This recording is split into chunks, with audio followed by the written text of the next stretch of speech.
expectations and realities, how to do the right thing even when the wrong things happen. Hello, everyone. My name is Tessa. I'm the Director of Marketing at IdeaPros, and I have Fred Cary, who is CEO at IdeaPros. And today we're going to talk about, well, it's not the pretty side of business, right? But when wrong things happen, how you do the right thing. So Fred, do you want to kick it off? Because I know you have most of the floor today. Oh, that's great. So anyway, hello everybody, and welcome to another Friday lunch engagement with Tessa and me. So, we talk about the things every week about business on how to get on the right track, what you need to do, marketing, advertising, how you deal with suppliers and shippers and manufacturers, engineering, app development, all of it. We talk about all those things and we talk about how to run your business, but we really don't focus very much on how to operate when things go wrong. And they will go wrong, and sometimes they go wrong in a little way, sometimes they go wrong in big ways. And regardless of what happens, if you're a committed entrepreneur, you need to make sure that you're here and you're ready to go and you're ready to tackle anything that happens to you, because that's the way not only do you stay in business, it's a way that you need to work for your word to matter, and that's the way that you need to proceed with every single thing you do, whether you're dealing with your customers, with your employees, with investors, with suppliers, anybody that you're dealing with. Your word is everything. And so it's really important that you're prepared to stick by your word no matter what happens to you and no matter what circumstance is thrown your way. I love it. So obviously, in your experience, what kinds of things can, I should say not even what things, because we know lots of things can go wrong, but what's the best way to tackle when something goes wrong? Well, if you were to break it down, because you know me, I want points. What should you do? Two things you need to do in everything you do in business, right? And that's to have ethics and always do the right thing. And if you can have those two things in your head for everything that you do, you're going to make it through any situation, good or bad. Now, doing the right thing is really awesome when things are going well. Doing the right thing often becomes the hard thing when things don't go well.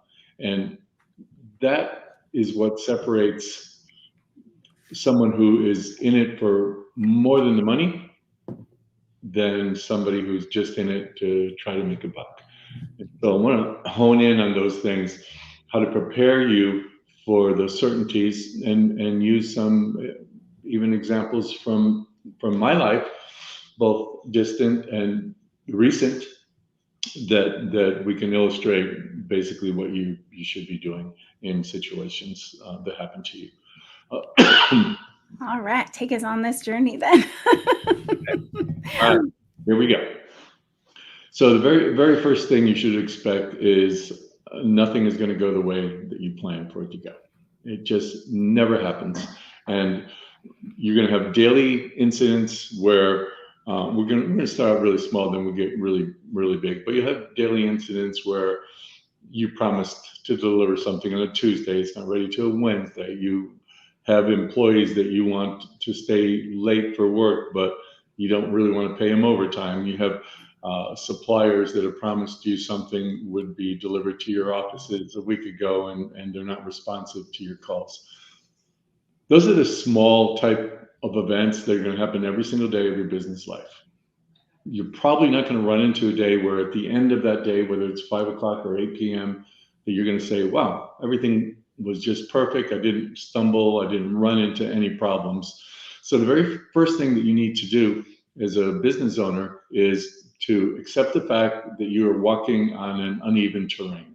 And there are going to be trips and falls, and you're going to get up and you're going to keep marching forward, because the only way to get to the end zone is by being able to continue that journey no matter how hard it gets. So think of an old Roman road made with all these pavers that are uneven and broken up, and in some cases vandalized so people could make homes.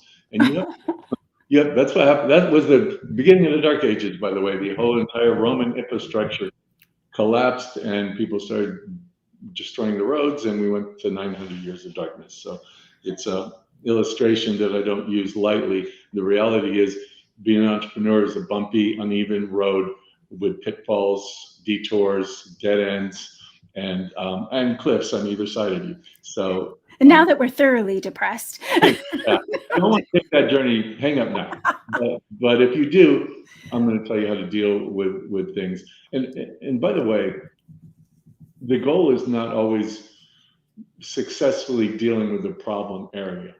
The goal is knowing that you've dealt with it in the right way, knowing that you dealt with it in an honest, ethical, do the right thing way. Doesn't mean it's always going to work out, but it means that you can go to sleep knowing that you are doing everything in your power to make a difference and to think about purpose as well as profit.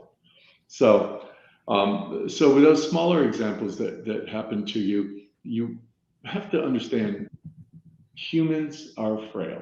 Humans make mistakes. Things go wrong. And if you can accept that as part of your everyday planning, then you're planning for things that can go wrong and how you're going to deal with them.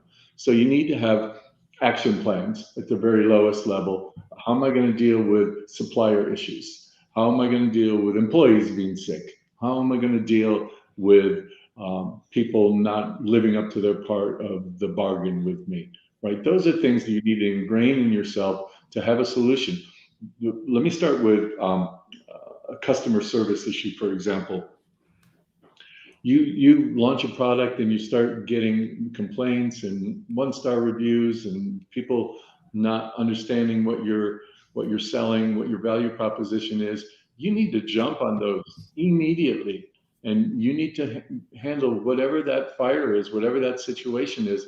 If somebody gave you a 1-star review about something, respond. Well, what is it we did wrong? How can we make it better? Here's our contact information. We're going to do the right thing. And the right thing means anything, from giving a full refund, from sending another product, from making them happy in some other way. You're a restaurant. Hey, come in. The next meal's on us. Whatever it takes for you to have your reputation mean something is what you need to do as part of addressing these things that are going to come at you. You need to be able to think ahead of time.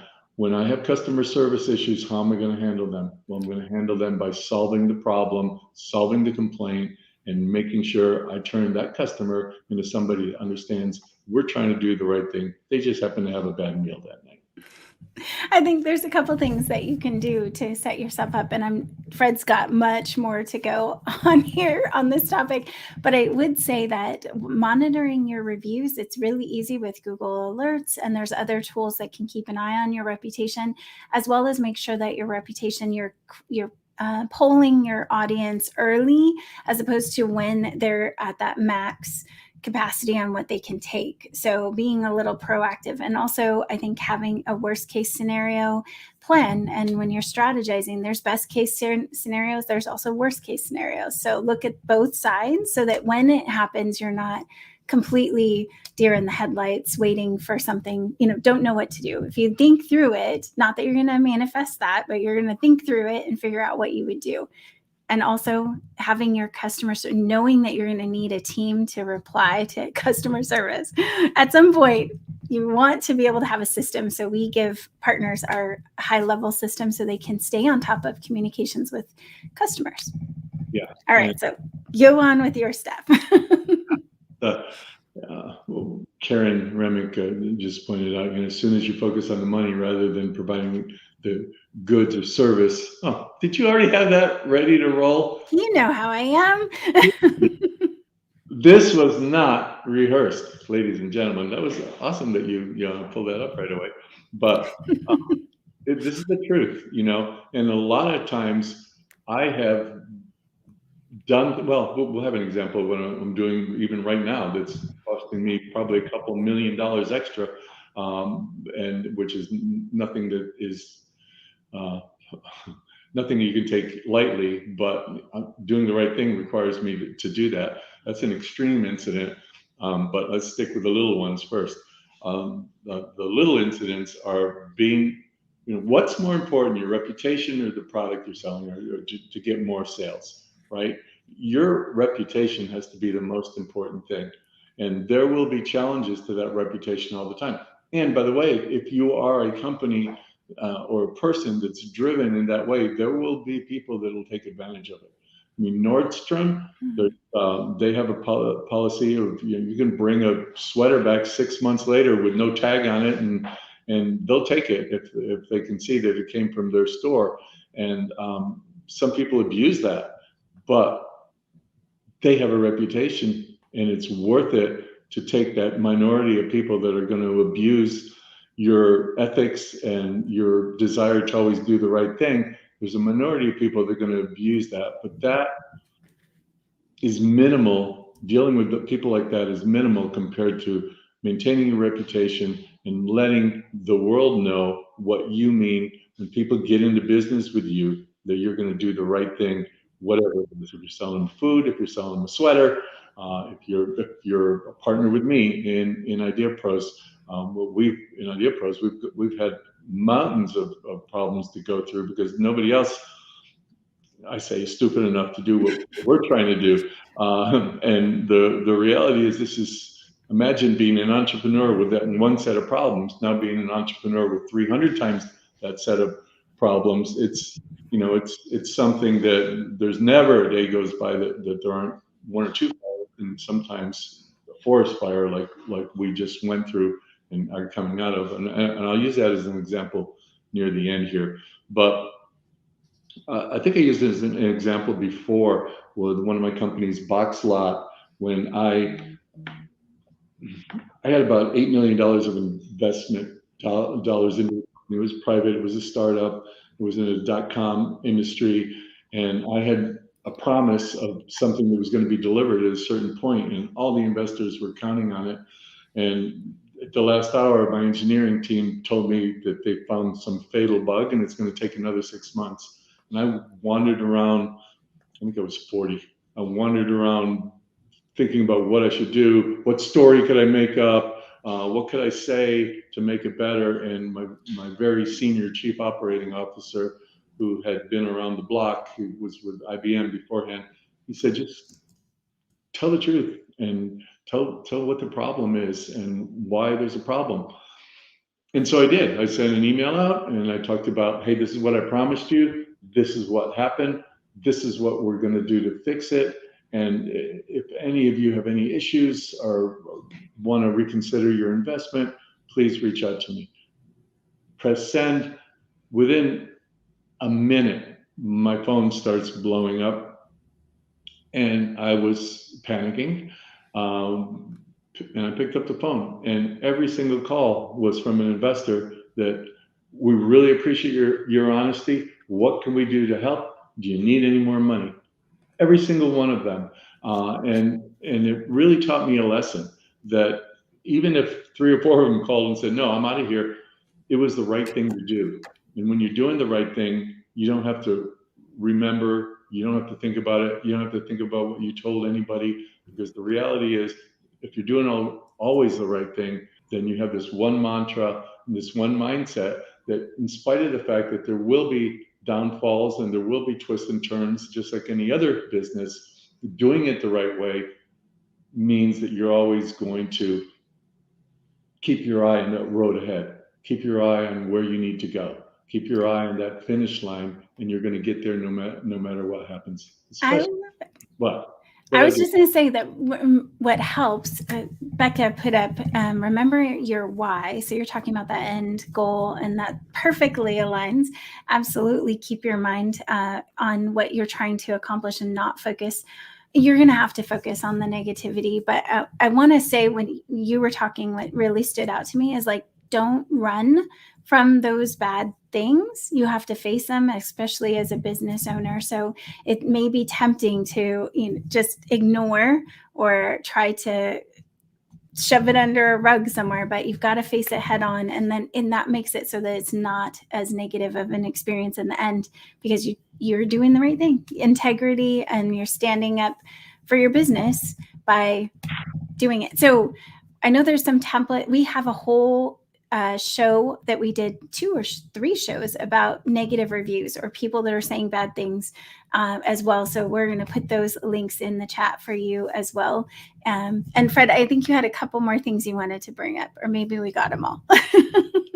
Oh, no. I mean, That's we're it. 15 minutes into this. I know. Wow. So, the box lot experience became the way that I led my business life and my personal life from that day on. And I mentioned this before on a prior show. Some people have commented, "You're an entrepreneur. People want to hear about entrepreneurship. Your Instagram page talks about entrepreneurship, but it also talks about romance and how to treat your wife and husband and how good of a parent are you." Those things are foundational elements of what you need to do and what you need to be a great leader. You cannot have a great company and be a shitty husband. You can't have a great business reputation and treat your kids like crap. Starting a great company requires finding yourself first, finding what makes you tick, and trying to be the best human being you can be, because that helps you create the best company you can possibly create. So that's why all those things are interwoven. And that's why, for me, doing the right thing when bad things happen is so critically important, because it goes to the fabric of who you are as a human being.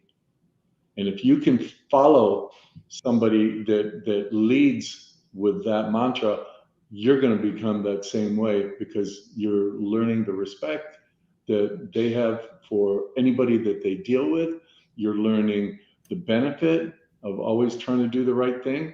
And you're learning how to be a great leader yourself by embodying the components of being a good human being. So I'll give you a very painful example of that right now. That I'm still, I was going to say I'm in the middle of it, but not really. But it was something, even with somebody like me, with my experiences, I just never imagined could possibly happen, and how I've dealt with it, and how it's going along, and what the circumstances of it will mean for me in the future.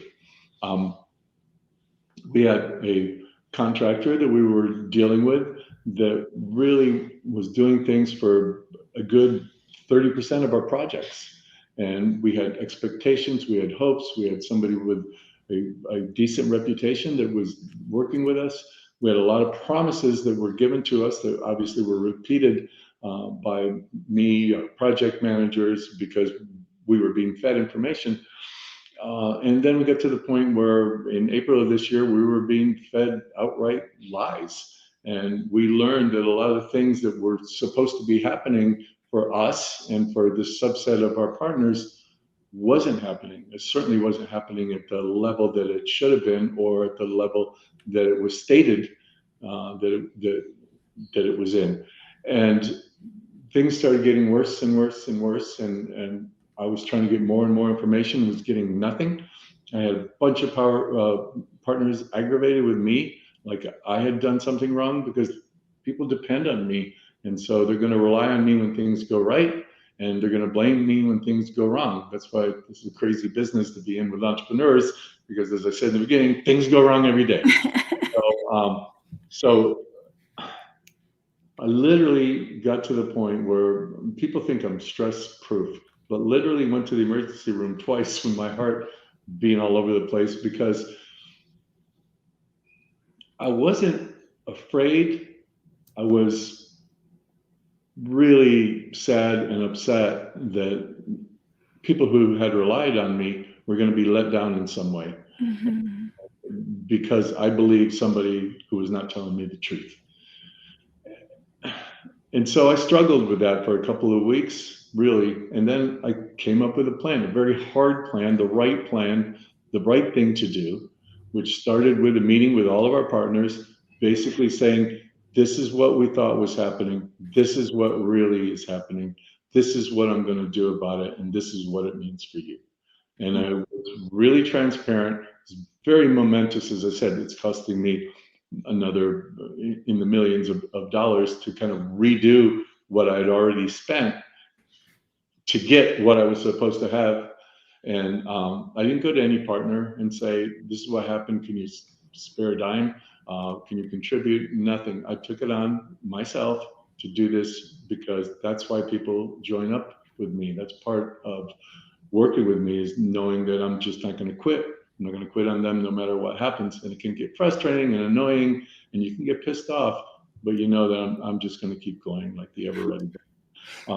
So I sat with everybody. In fact, my last two partner meetings, I've reiterated this thing. We found a great firm to come in and do things for us, and we are blasting through things. It's costing me a lot of money, but we're moving through things really quickly. They've already got about 60 of those projects on their way. The next 40 is right behind them, and we're almost done. And these things are going to you're going to move on a faster timeline. It's going to be a better product. And we're dealing with a company that once these things go live, it's going to cost my partner a lot less per month, less than 20% of what it would have cost them per month. So in the long run, it's going to be an amazing thing going forward. And the reality is, just like what happened when I was 40 a few years ago, the partners for the large percentage of partners have come to me and said, thank you. The one that actually brought a tear in my eye, literally, was a partner that wrote to me, and you know who you are, Bongo, wrote to me and basically said, thanks for sticking with us. Mm-hmm. Here I'd completely let them down in the eyes of the world, and I was doing what I needed to do to make it right, and they wrote to me, thanks for sticking with us. To me, that was incredible. Oh, there you are. I was going to say, there's Bongo, and he wrote it too. And Jim, it's that kind of honesty and integrity that they love. I just have to show a few of them. Yeah, thank you, Bongo. And then I know we had Kyle said he knows he's with the right guy because he's getting that kind of backing. So thank you guys for saying those things. And thank you, Fred. We know, it's not easy being in. And I never thought it was easy. Frankly, guys, I have to admit, if I knew it was going to be this hard, I probably wouldn't do it. I'd be on a yacht in the Mediterranean somewhere, fat and in my Speedo, speaking. But thank God I'm doing this. It's the hardest I've ever worked in my life. It's the most rewarding, though, experience that I've ever had, because I'm helping change a lot of lives. But when things like this happen, you also have to be prepared for the outfall. What happens when these bad things happen and you try to do the right thing? So what I did with this is, literally, my last two partner meetings, I gave everybody my personal cell phone number, and I also said, look, if you guys, anybody who's just too frustrated and this is too much for them, and they think we screw them over or something, contact me. Let's end our partnership, because it takes two to partner. Let's end our partnership. Let me give you your money back, or let me keep your product and run with it and build it myself, or give you your equity back and you run, whatever. I'm always about, if you're working with somebody, you want to, it's just like being a husband and wife, right? You can be angry. Maybe you might even speak to your husband for a day or two because of something he did, but you're not going to leave him. You're going to work through your issues and get better and better. And that's what a partnership is like. But there's always going to be some subset, especially when you have 300 partners. There are always going to be some subset of people like being nasty and spreading rumors and trying to take advantage. Actually, I can't get into it very much, but I do have a person who I didn't realize at the time was a twice convicted felon, who I had terminated our partnership with. That I had heard she went out and actually contacted a few partners trying to say, hey, let's just sue Fred. He's got money. And here I am doubling down, trying my hardest, offering people refunds and trying to do the right thing. But you're going to get that subset of not ethical people like the guy that brought the sweater back to Nordstrom when he actually bought it at Kmart. There's going to be that subset of people that you're going to have to deal with. And all you need to do is hold your head high, do the right thing, never give up, and never sway from your belief system, no matter what is thrown at you, and you'll make it through. And the people around you will also benefit from it, both in what you're doing together and both the experience that they're seeing you go through and how it's going to make them think more when they have, all you guys, when you have the situation happens to you, you think about maybe, hopefully, what would Fred do, and have that resonate with you, because always doing the right thing will bring you to the right place over time. Absolutely. Well, thank you, Fred. That was amazing. I appreciate your wisdom. And I know we have lots and lots of comments. So I'm going to go pop over there and chat with y'all over in the chats, in the comments area. We'll have Fred, actually, I'm hoping that we're going to have Bobby do some video on our next Friday Live. We're going to cover different types of video that you can do for your business. So we have that coming up. We also have a partner with Savers who's going to tell us about her journey on one of these next week. So we're going to give Fred a little break. So he'll be back, though. Don't worry. He's always here with us. And I'm sure he'll critique the show anyway. You can put Steve on there. Steve, thank you. That's very nice. Oh, where's Steve's? With his most recent comment. Oh my gosh. Yeah, 99 problems with Fred isn't I do have that. I did comment back, and I'm really glad that that's the case. Get together. Steve with the clips, thank you. And Fred, we'll let you go. I'm going to take this back. All right. All right, guys. So thank you so much for being here. I know I see Jason, who's over there with Renegade, and I had an exciting meeting getting all of his stuff going. We have Martin, Becca, Vance, Mary, Lori, Bongo, of course, Jim, and Stephanie, Jacob, Daryl. You know what? You guys are the reason that we do this. I hope you know, as entrepreneurs, that we're here to support you. Every week we do the show at noon Pacific time so that you guys can get all the information that you need to run your business. This was a great show. And like I said, we have more coming. Daryl, thank you. John, Karen from Alaska. I forget that you're all the way out there. Scott, Joni Fletcher, thank you for being here. And Playoff, of course. Karen is with Spotless, and we have that coming out. That's actually going to be an amazing crowdfunded. It's awesome. You guys, I'm not going to sneak it out yet. She's got the website launching momentarily. Kyle and Abel, good to have you here. Pamela. And so if I missed your name, it's not because I am being mean. Don't worry. Katie, good to see you. So guys, here's the deal. When I know I didn't get to say this when Fred was on. No matter what, I guess when you are at a point where people are saying mean things, kind of it's a coming of age for your business too, because it's going to happen. There's no way for you to be out in the public eye, spreading the word about your business and not have some of those negative things come.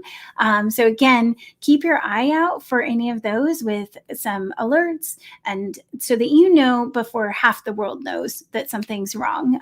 You want to be aware of it, but also on social media, guys. There's just mean people out there. So, I mean, I'm sure I have plenty of those that come on our shows on a weekly basis too. And you just can't let it get to you. You just keep doing what you do, and have a process. If somebody is doing something, maybe you're going to kick them off your page or move on from it, right? And just let them say what they need to say and get it done with. But I love Danny's quote here. Tough times never last, but tough people do. And that's Robert Schuller. And I know he saw one of Danny's quotes from earlier that was also amazing. So thank you. Yep. Haters gonna hate, Phil. It's so true. So true. Thank you guys. Oh, Pamela. It's good to see you here. Thank you. I love that. It's so sweet of you.